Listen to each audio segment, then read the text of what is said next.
beloved chosen one. Stop right here. Pause your hands. Quiet your mind. This moment is not accidental, and it is not delayed. Heaven has spoken directly into your exhaustion.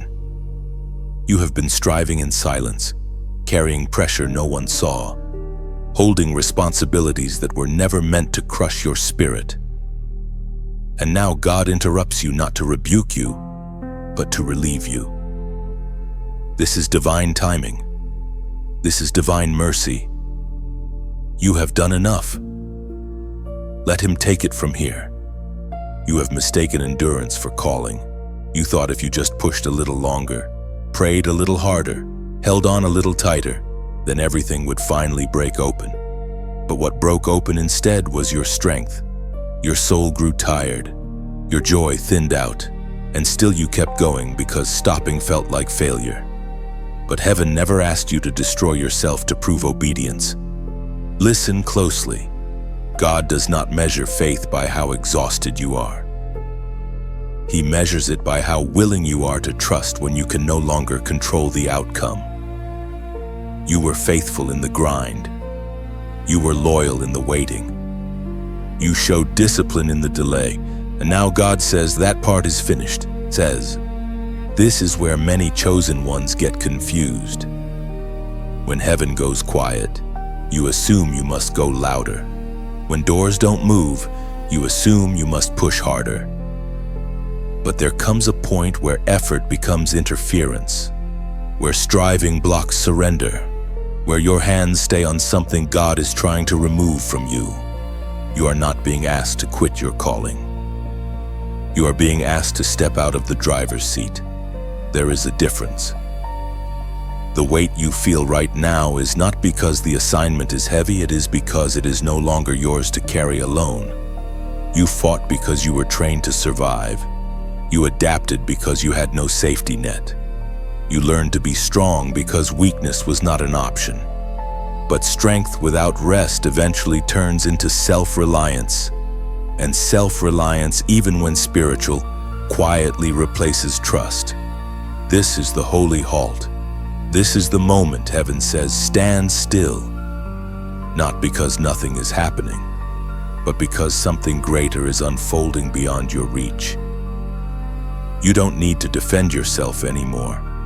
You don't need to explain your obedience.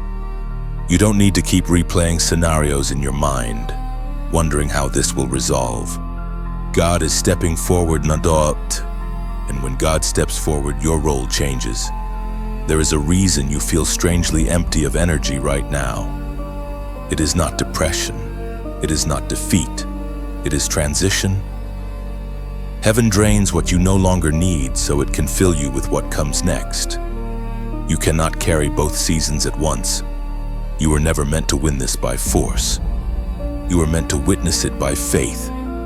As the voice of God thundered through the book of Exodus, chapter 14, verse 14. The Lord will fight for you. You need only to be still. That word still is not passive. It is obedient restraint. It is spiritual maturity.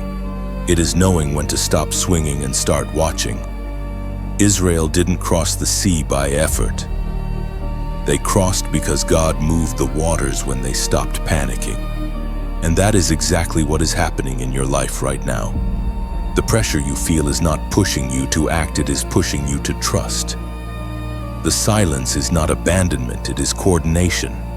Heaven is aligning outcomes, exposing hidden motives, and dismantling resistance you could never confront on your own.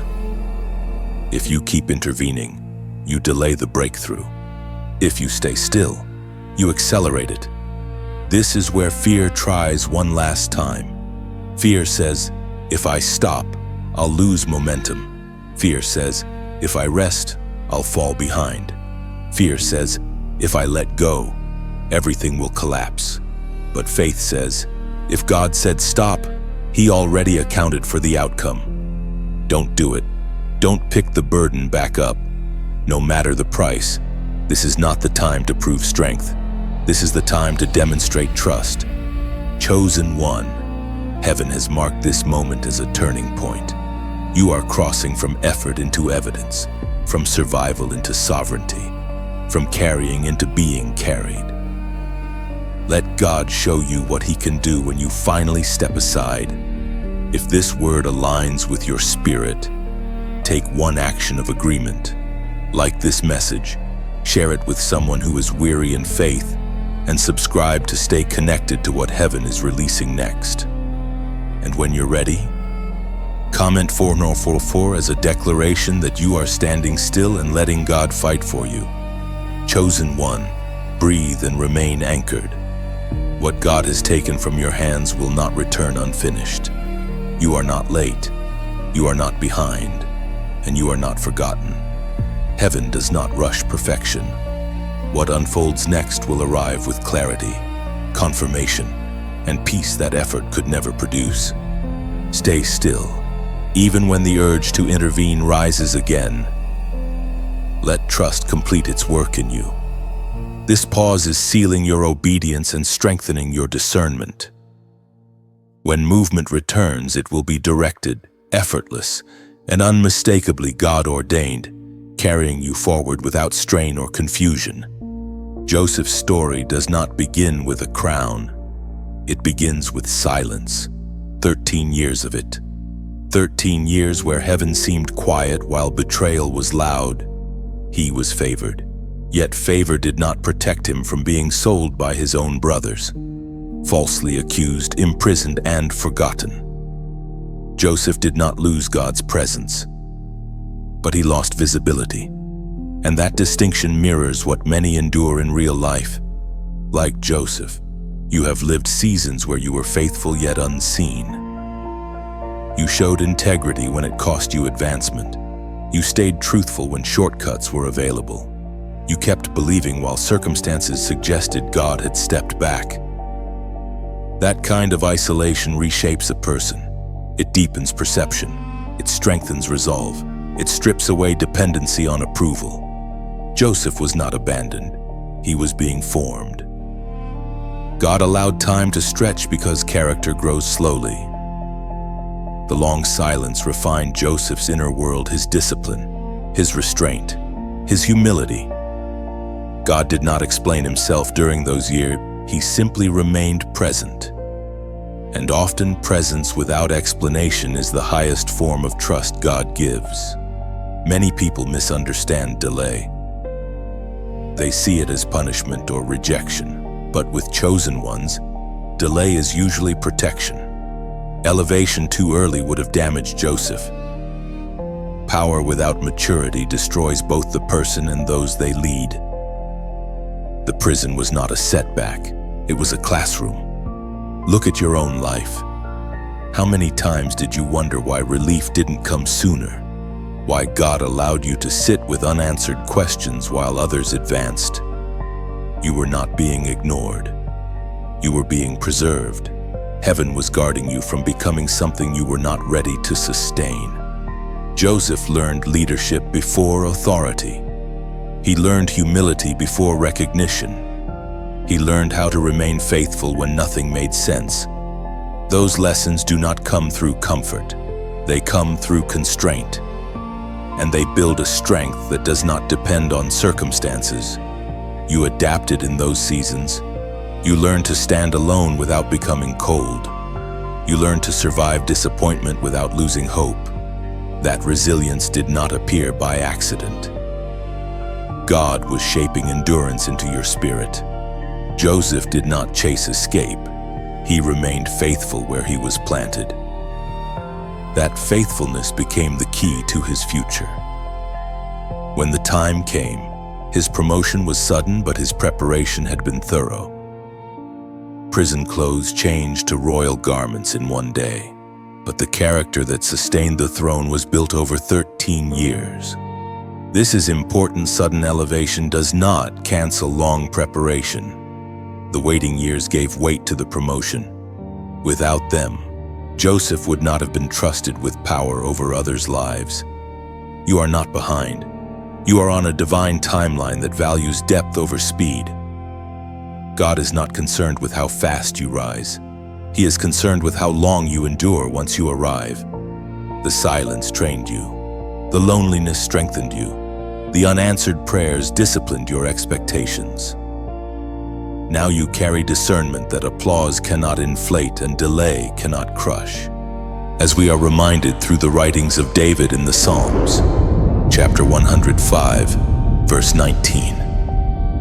Until the time came to fulfill his dreams, the Lord tested Joseph's character. That sentence reframes everything. The delay was not wasted time. It was testing time, and testing produces trustworthiness. You were allowed to walk alone because God was building internal authority.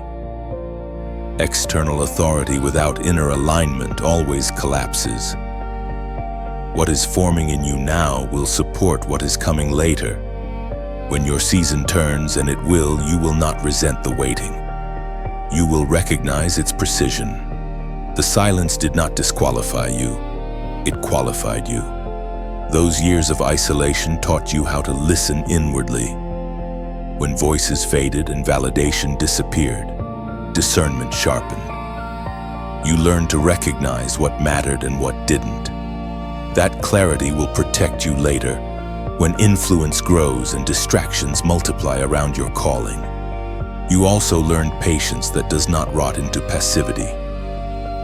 Waiting did not make you careless. It made you steady. You can now hold tension without reacting impulsively. That steadiness is rare, and it is essential for what God entrusts to those who must lead wisely. The loneliness trained compassion into you, because you know what it feels like to be unseen. You will never overlook others. Pain expanded your capacity to understand, not to harden. That is why your future authority will heal instead of dominate, guide instead of crush. You discovered that God's presence is not dependent on comfort. Faith matured when feelings were absent. That kind of belief cannot be shaken by circumstances. It anchors you when success comes. Just as it held you when nothing seemed to move, you now stand with a quieter confidence, no longer rushed by fear or driven by comparison. The long road shaped your inner posture, not just your outcome. Because of that, when doors open, you will walk through them with wisdom, restraint, and a deep awareness that timing, not effort, brought you here. What felt like delay was alignment. What felt like abandonment was refinement. You are carrying strength that was forged quietly, away from applause. And when your next season opens, you will recognize that nothing in the waiting was wasted. There comes a moment in every chosen one's journey when strength quietly turns against you. Not weakness, strength. The very thing that helped you survive becomes the thing that exhausts you. You learn to be capable because no one came. You learn to be dependable because failure was not an option. You learn to carry weight because putting it down felt dangerous. And over time, what began as resilience slowly became a burden you were never assigned to hold forever. You became strong out of necessity, not design. And God honored that season. He watched you rise early and sleep late. He saw you solve problems others avoided. He noticed how you absorbed pressure so others could breathe. But there is a hidden danger in being the strong one too long. You forget that strength was meant to be a tool, not an identity. You stopped asking for help not because you didn't need it, but because you didn't trust it would come. You stopped resting not because you didn't want peace, but because rest felt irresponsible. Somewhere along the way, faith quietly shifted into self-management. Prayer turned into planning. Trust turned into control. And control, even when it looks responsible, is still fear wearing discipline's clothing. This is the weight you were never meant to hold. God never asked you to carry outcomes. He asked you to walk in obedience. He never asked you to fix people. He asked you to love them. He never asked you to predict the future. He asked you to trust him with it. But when delays stretched and silence lingered, you stepped in to fill the gap, assuming responsibility God never transferred to you. And it cost you. It cost you peace of mind. It cost you emotional space. It cost you joy. You functioned, but you did not feel light. You achieved, but you were not refreshed. You kept going, but something inside stayed tired. That is the signal heaven uses to get your attention, not condemnation invitation. God is not disappointed in your strength. He is interrupting it, because the weight you carry now does not require more discipline. It requires release. You cannot solve what must be surrendered. You cannot outwork what must be entrusted. And you cannot heal what you refuse to put down. This is where many chosen ones struggle. Letting go feels like regression. Delegating feels like loss. Rest feels undeserved. But heaven does not measure maturity by how much you can carry. Heaven measures it by how accurately you discern what is yours and what belongs to God. You were faithful when it was heavy. Now God is teaching you how to be faithful when it is light. There is a quiet pride that hides inside self-reliance. Not arrogance, responsibility pride. The belief that if you don't hold it together, everything will fall apart. But that belief places you at the center of outcomes God already claimed authority over. And God will gently dismantle that illusion, not to shame you, but to free you. You are allowed to stop being the pillar. You are allowed to rest without collapse. You are allowed to trust that God can sustain what you release. The weight you are laying down today will not return to crush you tomorrow. God is not testing your endurance anymore. He is restoring your alignment. You were never meant to be strong alone. Strength was meant to flow through you, not drain you dry. When strength becomes isolation, heaven intervenes. When responsibility replaces trust, God calls for recalibration. This is not about doing less because you are tired. This is about doing less because God is near. As the Spirit spoke through the prophet Jeremiah, chapter 17, verse 5. Cursed is the one who trusts in man, who draws strength from mere flesh and whose heart turns away from the Lord. That verse is not a threat, it is a diagnosis. Even trusting yourself too much can quietly turn your heart away from dependence on God. And dependence is not weakness, it is alignment. You are being invited to a lighter way of living, not careless, not passive, but ordered, anchored, supported, where obedience replaces overextension and trust replaces tension. Right now, pause and acknowledge this shift with a simple act of agreement. Comment "I release control" below. This is not a ritual, it is a declaration. By writing it, you are naming what you are no longer carrying. You are signaling to your own spirit that this season is changing from pressure to partnership, from burden to balance, from striving to trust. What you put down today, God will pick up with precision. When you write, "I release control," you are not saying you no longer care. You are saying you refuse to carry responsibility that belongs to God. It is an act of trust, not surrender to chaos. It means you choose alignment over anxiety and obedience over overexertion. That simple sentence signals a shift in posture. You stop gripping outcomes and start allowing God to govern them. By declaring "I release control," you give your mind permission to rest and your spirit permission to breathe, creating space for God to move without resistance. There is a precise moment when God steps in, not loudly, not abruptly, but with unmistakable authority. It often happens after you have exhausted every option, replayed every scenario, and reached the quiet conclusion that nothing more can be done by human hands. That moment is not failure. It is transfer, the handoff between your effort and God's intervention. Think of a child learning to ride a bicycle. At first, the child pedals furiously, gripping the handlebars, wobbling with fear. The parent runs alongside, unseen support steadying the seat. But there comes a second, just a second, when the child must stop looking back and trust that balance will hold. God's intervention works the same way. He does not abandon you mid-motion. He waits for the instant when your grip loosens enough for His balance to take over. You have reached that instant.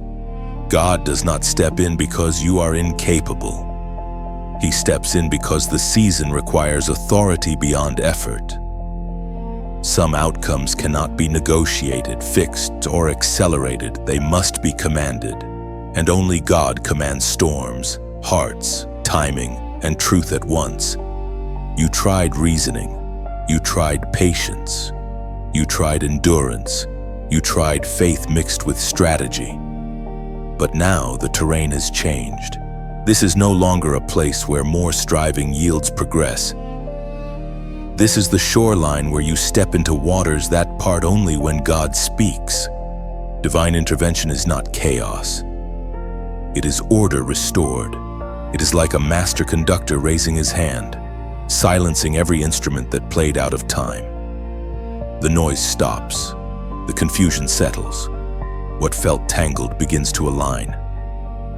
That is what God is doing right now behind what you can see. Imagine a locked door you've been pushing against for years. Your shoulders ache, your resolve thins. Then suddenly, without warning, the hinges turn from the other side. The door was never meant to be forced. It was meant to be opened by the one holding the key. God does not reward exhaustion, He releases access. This is why the shift feels strange. You are used to tension. You are accustomed to managing uncertainty. Peace can feel unfamiliar when you've lived in alert mode for too long. But unfamiliar does not mean unsafe. It means new governance has entered the room. God's intervention often looks quiet at first. A conversation changes tone. A delay protects you.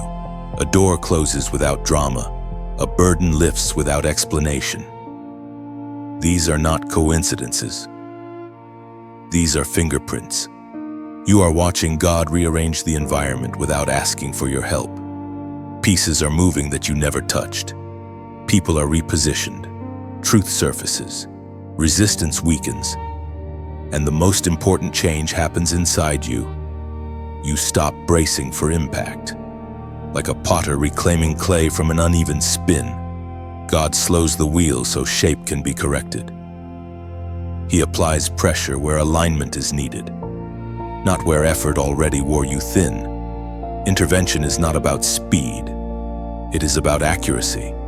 This is where trust becomes visible, not because you feel confident, but because you stop interfering. You let God finish sentences you used to interrupt. You allow time to mature answers you once rushed. You step back without stepping away, and heaven honors that posture. As Jesus Himself declared in the Gospel of Matthew chapter 11, verse 28, "Come to me, all you who are weary and burdened, and I will give you rest." That invitation is not poetic, it is practical. Rest is the environment where God works most precisely. When your hands release, His hands move freely. When your mind quiets, His instruction becomes clear. Picture a river swollen from rain. If you fight the current, you drown. If you learn to float, the river carries you forward. God is not asking you to stop moving altogether.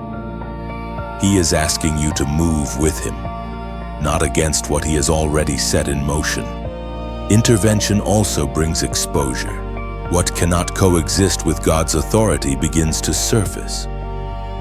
Misaligned relationships strain. False supports weaken. Temporary structures shake. Do not panic when this happens. That shaking is mercy. God removes what would collapse later under the weight of blessing. You may notice that problems begin solving themselves without your intervention. Conversations resolve. Clarity replaces confusion. This is not luck. This is alignment. And here is where gratitude matters, not as performance, but as recognition. Gratitude anchors you in awareness. It keeps you from rushing back into control when peace finally arrives. When you recognize God's hand, you stop grabbing the steering wheel again. If this message has helped you see what God is doing more clearly, take a quiet moment to support this space by liking, sharing, and subscribing. Not out of obligation, but because what strengthens you may steady someone else who is still pushing against a door God is already opening. God's intervention does not announce itself with thunder every time. Sometimes it feels like the calm after a long storm, when you suddenly realize you are no longer fighting the waves. You are being carried. Stay attentive. Stay yielded. The work you could not complete is now being completed for you with precision, timing, and care far beyond what effort alone could ever achieve. Rest is not what happens when everything is finished. Rest is what happens when obedience begins. That truth challenges the way you were trained to live. You were taught to rest after completion, after success, after resolution. But God's way is different. In God's economy, rest often comes before the breakthrough, because rest is not a reward, it is a command.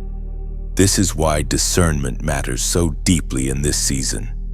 You must learn to recognize the difference between exhaustion and instruction. Exhaustion says, "I can't go on." Instruction says, "Do not go on this way." One drains you, the other redirects you. If you misread instruction as exhaustion, you will try to push harder when God is actually asking you to pause. If you mislabel exhaustion as instruction, you may stop when God is still inviting you forward. Wisdom is knowing the difference. Exhaustion comes from overextension. It is the fruit of carrying responsibility that does not belong to you.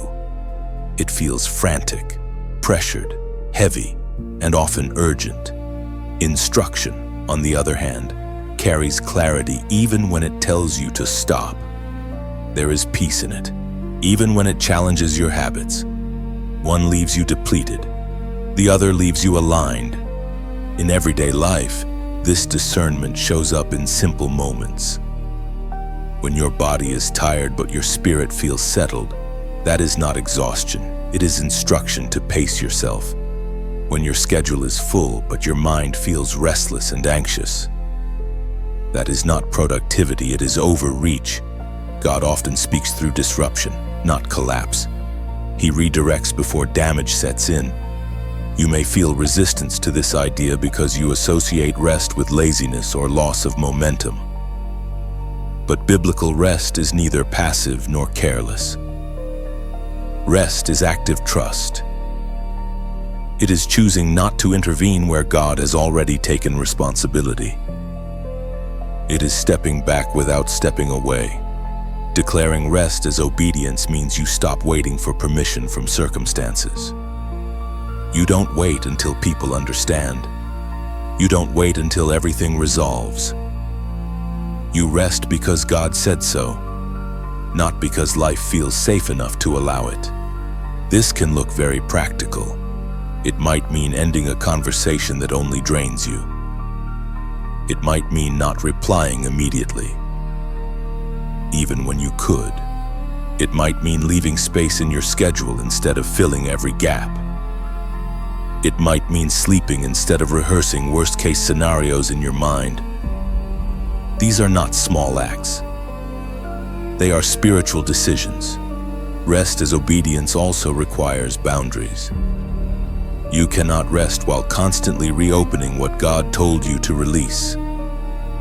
Discernment teaches you when to stop explaining, when to stop fixing, and when to stop volunteering yourself for battles that are not assigned to you. Not every need is your calling. Not every problem is your responsibility.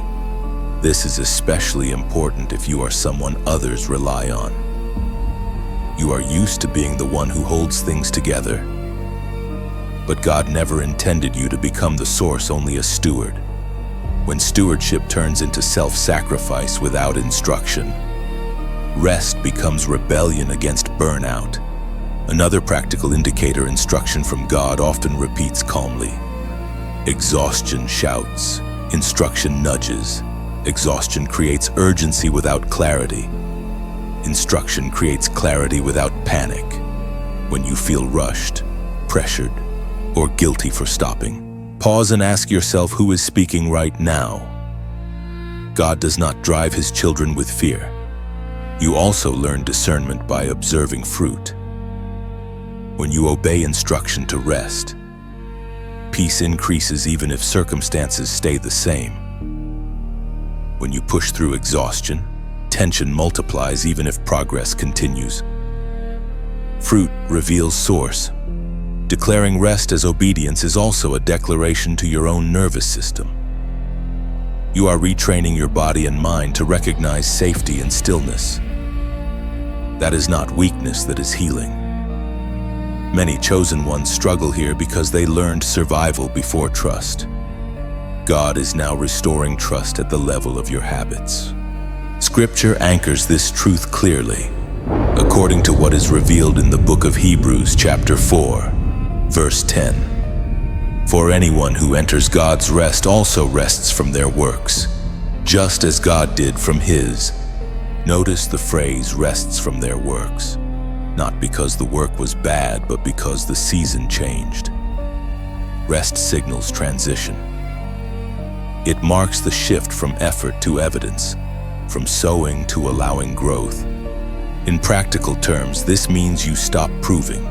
You stop rehearsing explanations. You stop preparing for battles that never come. You trust that God is capable of managing what he asked you to release. This does not mean you become careless or passive. It means your actions are no longer driven by anxiety. You still show up, but without strain. You still act, but without panic. You still care, but without control. Rest as obedience also sharpens discernment further. When your system calms, you hear God more clearly. Noise fades, compulsion weakens. Direction becomes simpler, not more complex. That simplicity is a sign you are aligned. As you practice this, you may feel uncomfortable at first. Old habits will try to reassert themselves. You may feel the urge to do something just to relieve the discomfort of waiting. That is the moment discernment matters most. Not every urge is instruction. Some urges are withdrawal symptoms from overfunctioning. Let rest complete its work.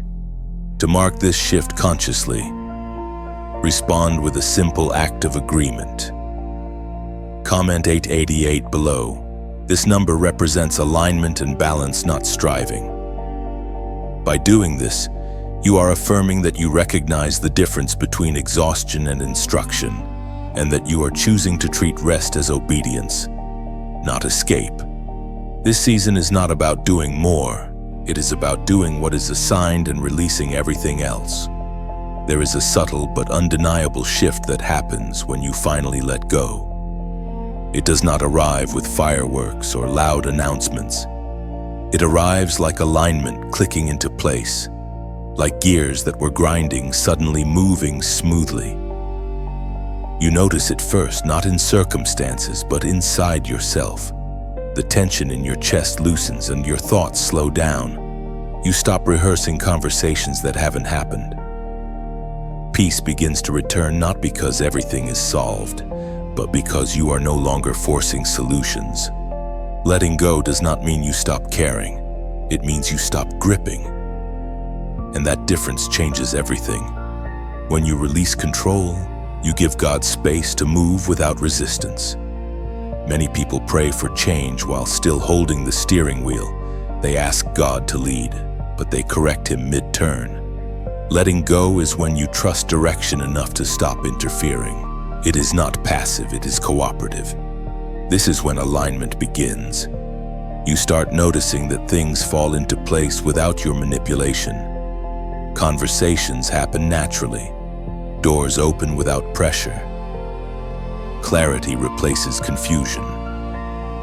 What once required constant effort now unfolds with timing you could not have engineered. This is not coincidence. This is order restoring itself once force is removed. Letting go also reveals how much energy you were spending just to hold things together. You realize how much of your strength was going into managing fear, not fulfilling purpose.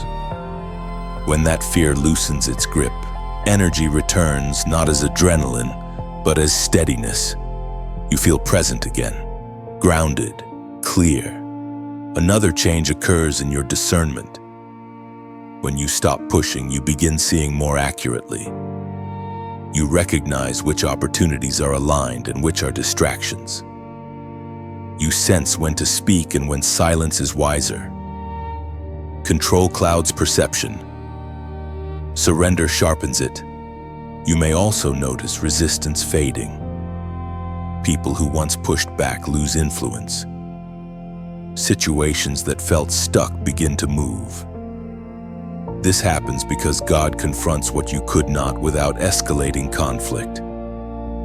When you step aside, heaven handles opposition with precision rather than force. Letting go also brings exposure, but not to harm you. It reveals what was built on pressure rather than truth. Some connections weaken, some plans dissolve. Do not mistake this for loss. Anything that cannot survive surrender was not meant to go forward with you. God removes what would have broken under the weight of what's coming. There is also a deep emotional recalibration. You stop equating urgency with importance. You stop mistaking noise for direction. Your nervous system learns a new rhythm, one that does not depend on crisis to feel productive. This is healing at a practical level, not just spiritual language. You become less reactive, less defensive, less driven by the need to prove. Letting go quietly dismantles performance. You no longer measure your value by output alone. You begin recognizing worth that exists even in stillness. This is where supernatural alignment becomes visible. Alignment does not mean ease without challenge. It means challenge without chaos. You still face responsibility, but it no longer consumes you. You still make decisions, but they are not fueled by fear. You still work, but the work flows instead of drains. When you let go, timing becomes your ally. You stop arriving too early and forcing readiness. You stop arriving too late and scrambling. You arrive when things are prepared to receive you. That timing is not something you calculate, it is something you recognize when you are aligned. There is also an increase in trust, not just in God, but in yourself. Not self-reliance, but self-trust rooted in obedience. You trust your discernment because it is no longer rushed. You trust your instincts because they are no longer hijacked by anxiety. Letting go cleans the signal. Scripture captures this principle with clarity. The ancient words recorded in Romans chapter 8, verse 28 still echo today. And we know that in all things God works for the good of those who love Him, who have been called according to His purpose. Notice the phrase works for the good, not reacts, not repairs, but works. God is active when you release control. He is not waiting for you to fail. He is waiting for you to trust. Letting go also reshapes your prayers. They become simpler, more honest, less scripted. You stop telling God how to fix things and start asking Him to order your steps. That shift alone reduces internal conflict. Prayer becomes connection again, not negotiation. You also begin recognizing that some of the pressure you felt was self-generated. Not because you were wrong, but because you were early. You were trying to harvest in a season meant for growth. Letting go realigns you with seasons. You stop pulling fruit that isn't ripe yet. Another quiet change, joy returns in small forms. You notice beauty again. You laugh without forcing it. You experience moments of gratitude without attaching them to outcomes. This is a sign of realignment. Joy is not a distraction from purpose. It is confirmation that you are moving with God, not ahead of Him. Letting go does not mean you will never feel tension again. But when tension arises, it no longer defines you. It signals adjustment, not crisis. You respond instead of react. You listen instead of rush. And perhaps the most important result, you become available. Not busy, not overextended, but available. Available to hear. Available to move when God says move. Available to stay when God says stay.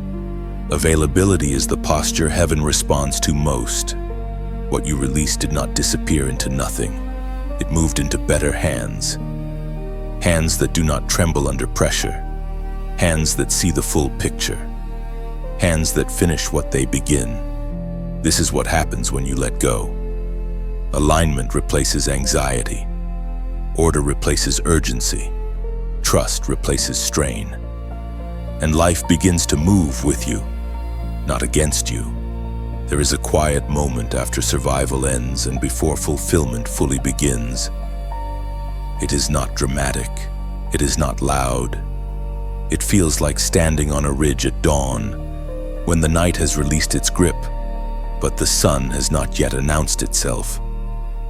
This is where you are now, no longer fighting to stay afloat, not yet overwhelmed by what is ahead, simply standing awake, steady, and finally carried.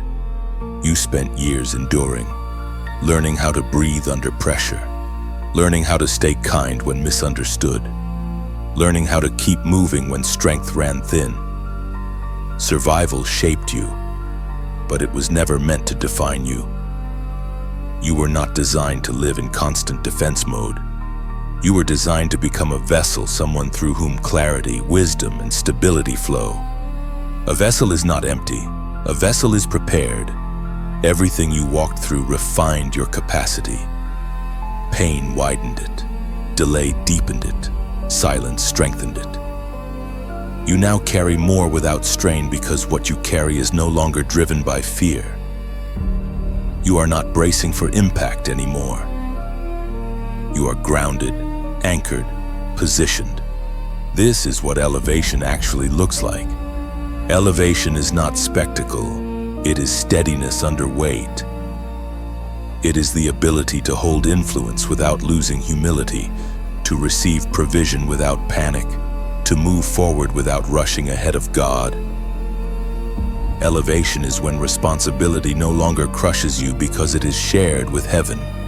You are stepping into a season where what flows through you matters more than what you achieve. Your presence steadies rooms. Your words carry weight. Your discernment protects not only you, but others. This is not because you are perfect, but because you are aligned. The transition from survivor to vessel happens when endurance gives way to trust. When you stop measuring progress by how much you can tolerate and start measuring it by how much peace accompanies you. Peace is not the absence of challenge. It is the presence of order. God does not waste formation. What He shapes, He fills. What He fills, He sends. There will still be responsibility. There will still be decisions. But they will feel different now, less frantic, less reactive, more deliberate. You will notice that you do not need to announce your strength anymore. It is evident in how you move, how you pause, how you listen. You were never meant to be hardened by what you survived. You were meant to be clarified by it. This is why your past no longer defines you, it informs you. You do not revisit it to relive pain, but to recognize precision. Nothing was random. Nothing was wasted. Even the moments you thought broke you were shaping your ability to carry what is next without fracture. Scripture captures this completion with quiet certainty. The apostle reminds us in his letter to the Philippians, chapter 1, verse 6. Being confident of this, that he who began a good work in you will carry it on to completion until the day of Christ Jesus. Completion does not mean the end of purpose. It means the end of strain. God finishes what He starts not by exhausting you, but by establishing you. The work continues, but it flows now from partnership, not pressure. As you move forward, remember these vessels are not admired for themselves. They are honored for what they carry. Stay open. Stay yielded. Stay attentive.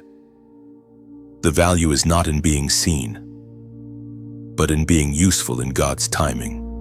And if your heart feels quietly full right now, you may choose to leave a gentle trace of your presence here. A like is like a nod of recognition. A share is passing the flame forward. A comment is a footprint that says, I was here. And subscribing is choosing to stay by the fire a little longer rather than stepping back into the cold. Nothing here is demanded, and everything is an offering. You are no longer defined by what you survived. You are marked by what you now carry, and what you carry has weight, purpose, and timing far greater than effort alone could ever produce. Walk forward steadily. You are not rushing anymore. You are ready. What comes next will not require you to strain or prove yourself again. You will recognize it by the absence of force. Doors will open without resistance. Conversations will carry clarity, and decisions will feel settled before logic explains them. This is how alignment announces itself quietly, firmly, without anxiety.